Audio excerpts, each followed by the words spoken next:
relevant matter is in the name of Senator Emer Currie. The need for the Minister for Transport to provide an update on a Dublin Canal Loop Greenway. Senator Currie, please. Minister, the word opportunity is often overused when it comes to politics, but not when it comes to the impact that greenways have had both on our tourism market and also in recreation. We have in Dublin the Royal and Grand Canal Greenways. They are urban greenways that are being progressed. In Dublin 15, we've seen rounds of non-statutory consultation, and we await the next stage of planning. I believe an application is going in autumn 2022 for the Royal Canal. They are currently conducting environmental surveys.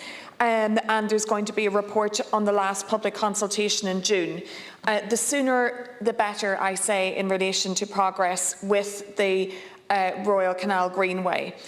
The urban greenways, both the Royal Canal and the Royal Canal Greenway, have huge benefits, yes, for recreation, but they're also major transport infrastructure as well. And there are plans to connect the two greenways via Lucan and Westmanstown, and to make Lucan into a destination town for tourism, which is great news. South Dublin County Council have gone through, they're heading for their second public consultation, and Fingal is tendering out for preliminary designs and perhaps going into a public consultation on that next year. The NTA is a key stakeholder, and I believe funding for this canal loop is being funded by the NTA. But my question is, why stop there? Why limit Dublin to only urban greenways and transport-led greenways whenever we have on our doorstep the Liffey Valley? And the Liffey Valley could easily be a spur to this Dublin Loop Greenway. And a spur that would be a world-class sustainable amenity. It could crisscross across the Liffey Valley, which is a special amenity area. It was recognised as such in the 1990s, but nothing has happened in terms of conservation or enhancing it since. It's recognised by Fingal County Council, South Dublin County Council, the Department of Environment as an area of outstanding beauty and special recreational value.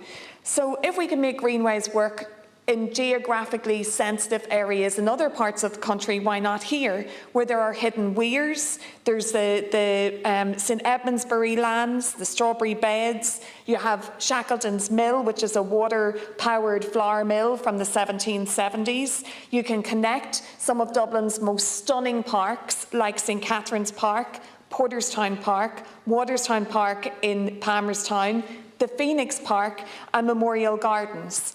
And there is also the Farmley Bridge, which we should do a feasibility study of to see if that can be opened up to connect from Palmerstown and Waterstown Park through to the Phoenix Park. We're talking about connectivity to the Phoenix Park, and here's an example of something, a greenway that would connect to both the Strawberry Beds and to Palmerstown via a bridge that is not being utilised. And then, of course, there is a spur to the Dunsink Observatory, and the Dunsink Observatory needs to take our place in our heritage culture and scientific history. We should open it up as an asset, and that can connect to the Phoenix Park and Ashtown via the Hamilton Way. So I suppose it's great that the Canal Loop Greenway is on the table, but where is the progress, and also can we please include a Liffey Valley Greenway within that as well? Thank you very much indeed, Senator Currie. Thank you. Minister Prehin to respond, please. Thank you, and I'd like to thank you, Senator Currie, for the opportunity to address the Seanad today to talk about the Dublin Canal Loop Greenway. And for government sets out an ambitious and wide-ranging set of commitments in relation to walking and cycling, and has committed over 360 million in cross-government funding that will be spent on walking and cycling per annum over the lifetime of the government. equivalent to 20% of the 2020 transport capital budget. And this investment will help support the planned delivery of almost 1,000 kilometres of improved walking and cycling infrastructure by 2025, as well as an additional investment in greenways. The Minister for Transport announced an allocation earlier this year of €289 million for active travel in 2022, in addition to an investment of €60 million for greenways. This year's allocation builds on significant progress over the last couple of years, and expenditure on and delivery of active travel as funded by the Department has increased substantially, quadrupling from circa €45 million in 2019 to €184 million in 2021. The Department has also recently published its Sustainable Mobility Strategy, with a list of actions that will guide public investment in the coming years, promoting and creating an environment that encourages more walking and wheeling, with a great use of public transport supported by services such as increased bike parking, shared bike schemes and reduced fares in public transport. Not only should walking and cycling infrastructure be safe and accessible for all, but it also should form part of a wider sustainable mobility network which allow people to travel in and around our cities using the sustainable modes of transport of their choice. This must be taken into consideration by my department and the National Transport Authority and relevant local authorities when allocating funding to new active travel or greenways infrastructure projects. The Department of Transport is working with Transport Infrastructure Ireland and the National Transport Authority to develop a national cycle network, which will ensure that investment are focused in an efficient manner and which should outline that cycling routes that are currently available across the country, identify gaps in the network and ascertain the improvements that were likely to be required. In relation to the Canal Loop Greenway, substantial sections of the loop are already completed, including Portobello to Grand Canal Dock, Gill Street to Royal Canal, Royal Canal Phase 2, that's Sheriff Street to North Strand Road, Royal Canal Ashtown to Castleknock.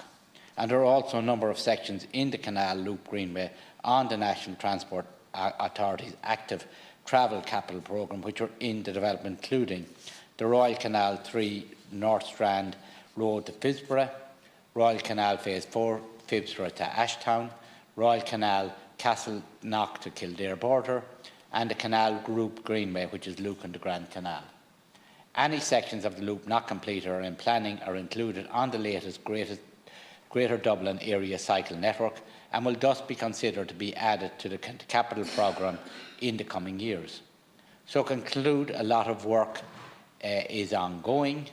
A lot of work has already taken place and the sections is route and where work has not commenced, it will commence in the coming years. The completion of this work will see a connected, continuous route that will benefit commuters, leisure cyclists and tourists in the coming years and provide safe, segregated cycling infrastructure that will attract even more people out of their cars and onto bikes for journeys to work, to school and for not just for the pleasure of cycling.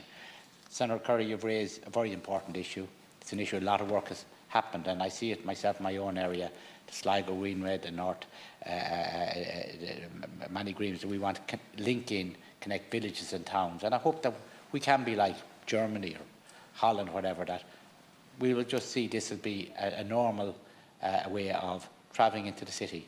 And I see it myself that there's huge opportunities here and I know it's already started and I know you're anxious to see that this will progress as quickly as possible. It's a very commendable view and it's a view I think that this government are committed to delivering. Thank you very much indeed, Minister Feehan. Senator Currie, please. Thank you, Minister. Yes, we are making huge progress in this area and I think the level of investment reflects that, and in terms of the recruitment of active travel personnel in our county councils reflected as well. I suppose I stand here because I see an opportunity for Dublin 15 and I want to put every effort into seeing that happen. You talk about the Greater Dublin Area Cycle Network. There were errors in it, actually, as part of the Greater Dublin Area Transport Strategy. And the Liffey Valley Greenway was dropped. Now, there are still routes on the map, but there were less routes than there were in the previous one in 2013. So I'm really keen that this remains a strategic priority. It doesn't have to be a separate greenway. It should be a spur of this project. And I think that it would open up a section of Dublin that hasn't been, that is hidden, and it could be a world-class recreational, sustainable amenity. Thank you. Thank you so much. Again, I want to thank you, Senator, for your contribution on this discussion. And I think in relation to the wider active travel measure being promoted by the government this year has seen another increase in the Department of Transport overall funding for cycling and walking, in line with the government's prioritisation of active travel and greenways.